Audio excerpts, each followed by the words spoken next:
மலையோர ஹைவேயின் பாகமான பாலத்தின் கழிவுகள் கொட்டப்படுவது அதிகரிக்கிறது. சமூக விரோதிகள் இறைச்சி கழிவுகள் உட்பட உள்ளவைகளை தான் இங்கு கொட்டி செல்வது. இந்த பகுதி வழியாக நடக்க இயலாத நிலை தொடர்கிறது.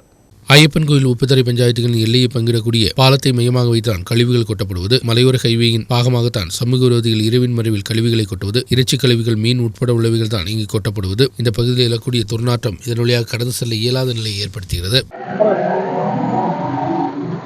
ചപ്പാത്തും പരിസര പ്രദേശങ്ങളുമായി ഈ മലയോര ഹൈവേയുടെ സൈഡുകളിലൊക്കെ കഴിഞ്ഞ ദിവസങ്ങളിലൊക്കെ തന്നെ അറവ് മാലിന്യങ്ങളും ചീഞ്ഞ മത്സ്യങ്ങളും കൊണ്ടിട്ട് ചീഞ്ഞ് നാറുന്നൊരു സ്ഥിതിയാണ് നിലവിലുള്ളത്. കഴിഞ്ഞ കുറേ തവണയായി ഈ കാര്യം ഇങ്ങനെ നടന്നുകൊണ്ടിരിക്കുന്നു. ഈ സാമൂഹ്യ വിരുദ്ധരായിട്ടുള്ള ഇങ്ങനത്തെ ഈ മാലിന്യങ്ങൾ കൊണ്ട് തള്ളുന്ന മൂലം മാരകമായിട്ടുള്ള അസുഖങ്ങളാണ് ഉണ്ടാകാൻ പോകുന്നത്. അതായതുകൊണ്ട് ഉപ്പുതറ പഞ്ചായത്തും അയ്യപ്പൻകോവിൽ പഞ്ചായത്തിൻ്റെ അതൊക്കെ ഇതിൻ്റെ കാര്യങ്ങളിൽ വളരെ ശ്രദ്ധ ചെലുത്തണമെന്നും അതിന് വേണ്ട നടപടികൾ സ്വീകരിക്കണമെന്നാണ് ഞങ്ങൾക്ക് പറയാനുള്ളത്. ஏராளமான முறை இங்கு இறைச்சி கழிவுகள் உட்பட உள்ளவைகள் கொட்டப்படுவது செய்தி ஊடகங்கள் வழியாக வெளிப்படுத்தப்பட்டிருந்தன. கிராம பஞ்சாயத்து அதிகாரிகள் கேமராக்கள் இங்கு வைத்து கழிவுகளை கொட்டப்படுவதற்கான நடவடிக்கை எடுக்கப்படும் என்று தெரிவித்தார்களே தவிர வேறொரு நடவடிக்கையும் இல்லை. இதைத் தொடர்ந்து இங்கு கழிவுகள் கொட்டப்படுவது நிரந்தரமாக மாறியுள்ளன. இங்கு அதிக அளவு கழிவுகள் கொட்டப்படுவதன் காரணமாக இங்கிருந்து எழக்கூடிய துர்நாற்றத்தால் இந்த பகுதியில் நடக்க இயலாத நிலையும் தொடர்கிறது.